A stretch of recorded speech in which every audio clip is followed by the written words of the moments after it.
അതിദാരിദ്ര്യ വിമുക്ത സംസ്ഥാനം എന്നുള്ള ഏറ്റവും വലിയൊരു PR സ്റ്റണ്ട് കേരളത്തിൽ നടന്നുകൊണ്ടിരിക്കുകയാണ്. ഇന്നത്തെ മാധ്യമങ്ങളിലൊക്കെ ഫ്രണ്ട് പേജിൽ വന്നിരിക്കുന്ന ആ ഒരു PR എക്സസൈസിൽ പറഞ്ഞ പല കാര്യങ്ങളും അത് യാഥാർത്ഥ്യമല്ല. അതിൽ ഒരു ഉദാഹരണം പറയുന്നത് ലൈഫിൽ ചോദിച്ചവർക്കെല്ലാം വീട് നൽകി എന്നാണ്. ലൈഫിൽ ഇപ്പോഴും ആ സർക്കാരിൻ്റെ വാക്ക് കേട്ടുകൊണ്ട് കിടന്ന കൂര പൊളിച്ചുകൊണ്ട് ടർപ്പാർ കീഴയിൽ ഒക്കെ അടിയിൽ താമസിക്കുന്ന കുടുംബങ്ങളിലേക്ക് ഒട്ടനവധി കഥകളുണ്ട്.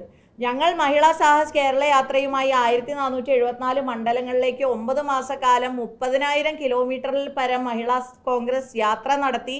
ഓരോ 931 പഞ്ചായത്തുകളിലൊക്കെ ചെല്ലുമ്പോൾ എല്ലായിടത്തു നിന്നും ലഭിച്ച നിവേദനങ്ങളിലൊക്കെ ഈ ലൈഫുമായി ബന്ധപ്പെട്ട് കിട്ടാത്തവരുടെ യാതനകളും ദുരിതങ്ങളും ഒക്കെ നമ്മൾ കണ്ടതാണ്. പക്ഷെ ഇപ്പോൾ ഇവരുടെ ഈ പ്രഖ്യാപനം തെരഞ്ഞെടുപ്പ് വരുന്നതിന് മുന്നോടിയായി മറ്റൊന്നും കാണിക്കാനില്ലാത്തത് കൊണ്ടും കേരളത്തിന് അവകാശപ്പെട്ട് ലഭിക്കേണ്ട കേരളം അതിദാരിദ്ര്യ വിമുക്ത സംസ്ഥാനമായി മാറുക എന്നുള്ളത് എല്ലാവരുടെയും സ്വപ്നമാണ്. പക്ഷെ അത് യഥാർത്ഥത്തിൽ റീലാണോ എന്നുള്ളതിൻ്റെ ഒരു വ്യക്തത ഇല്ല. ഇത് ഇപ്പോഴും ഒരുപാട് പേർ ഈ പദ്ധതികളെയൊക്കെ ആശ്രയിക്കുന്നതും നമുക്ക് കൃത്യമായി അറിയാവുന്നതാണ്. അപ്പം അങ്ങനെയുള്ളവർക്ക് ലഭിക്കുന്ന ആനുകൂല്യങ്ങൾ പോലും ഇല്ലാതാക്കുന്ന തരത്തിലേക്ക് ഇത് മാറുമോ? പിന്നെ അത് മാത്രമല്ല, ഇങ്ങനെ ഒരു അതിദാരിദ്ര്യ വിമുക്ത സംസ്ഥാനമായി മാറുന്നതിൽ അങ്ങനെ മാറുന്ന ഒരു സാഹചര്യത്തിലേക്ക് പോലും വരുന്നുണ്ടെങ്കിൽ അതിനൊക്കെ വലിയ പങ്ക് വഹിച്ചിട്ടുള്ളത് UPAയുടെ പദ്ധതിയാണ്. ഭക്ഷ്യസുരക്ഷ നിയമമാക്കി ജനങ്ങളുടെ അവകാശമാക്കി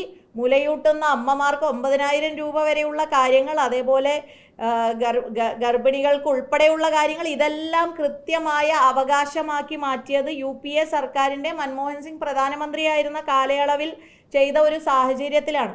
ആശാവർക്കർമാരുടെ കാര്യം തന്നെ എടുക്കാം. ഇപ്പോൾ അവർ ആ സമരം ഇന്ന് സെക്രട്ടേറിയറ്റിന് മുന്നിൽ അവർ പ്രതിജ്ഞാ റാലി നടത്തുകയാണ്. അവർ ജില്ലകളിലേക്ക് സമരം വ്യാപിപ്പിക്കുകയാണ്. വെറും തുച്ഛമായൊരു വേതനം മാത്രമാണ് ഇവർക്ക് കൂട്ടിക്കൊടുത്തിട്ടുള്ളത്.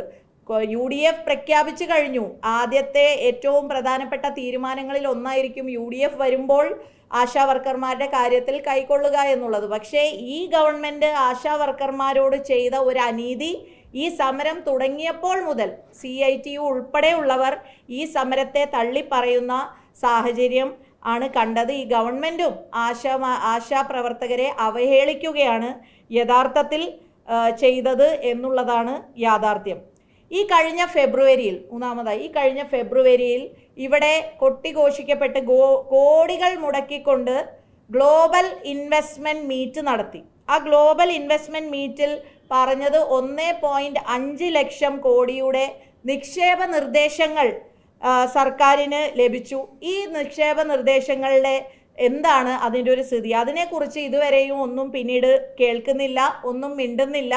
അപ്പോൾ ഇതിനെ പറ്റിയൊരു ധവള പത്രം ഇറക്കാൻ, ഈ പറയുന്ന 1.5 ലക്ഷം കോടിയുടെ നിക്ഷേപം എന്ന് ഇവർ അവകാശപ്പെടുന്നതിനെ കുറിച്ചൊരു ധവളപത്രം ഇറക്കാൻ ഇവർ തയ്യാറാവുമോ? കഴിഞ്ഞ 9 വർഷമായി കേരളത്തിൽ 42,000-ലധികം MSMEs അടച്ചു പൂട്ടുന്ന സാഹചര്യമാണ് കണ്ടിട്ടുള്ളത്. ഇത് കുറഞ്ഞത് 1,03,764 പേർക്ക് തൊഴിൽ നഷ്ടമുണ്ടാക്കിയ ഒരു സാഹചര്യം കൂടി കേരളത്തിൽ നിലനിൽക്കുകയാണ്. വലിയ വലിയ അവകാശങ്ങളൊക്കെ പറയുമ്പോൾ ഇപ്പോൾ പാലക്കാട്ടെ എലപ്പുള്ളിയിൽ ഒരു ബ്രൂവറി വരുന്നതിൻ്റെ അപ്പുറത്തേക്ക് ഏതെങ്കിലും ഒരു മൊട്ടുസൂചി ഫാക്ടറിയെങ്കിലും ഇവിടെ തുടങ്ങാനുള്ള സാഹചര്യം ഗവൺമെൻറ്റിൻ്റെ ഭാഗത്ത് നിന്ന് ഉണ്ടായിട്ടുണ്ടോ? അതല്ല എങ്കിൽ ഈ ഡിസ്റ്റിലറി ബ്രൂവറിയൊക്കെ തുടങ്ങുന്നതിൻ്റെ അപ്പുറത്തേക്ക് ഏതെങ്കിലും തരത്തിലുള്ള വ്യവസായങ്ങൾ വന്നതായി നമ്മുടെ ആരുടെയും ശ്രദ്ധയിൽപ്പെട്ടിട്ടില്ല. അപ്പോൾ മറ്റൊരു കാര്യം, കേരള സർക്കാർ പ്രഖ്യാപിച്ച ഒരു ലാപ്ടോപ്പ് ഉണ്ടായിരുന്നു, കോക്കോണിക്സ്. 2019 കോക്കോണിക്സ് ഫെബ്രുവരി 2019 പുറത്തിറക്കിയതാണ്. 10,000 ലാപ്ടോപ്പുകൾ വിൽക്കും എന്ന് പറഞ്ഞിട്ട് അത് ഏറ്റവും ഒരു പരാജയമായിരുന്നു എന്നുള്ളതും കൃത്യമാണ്.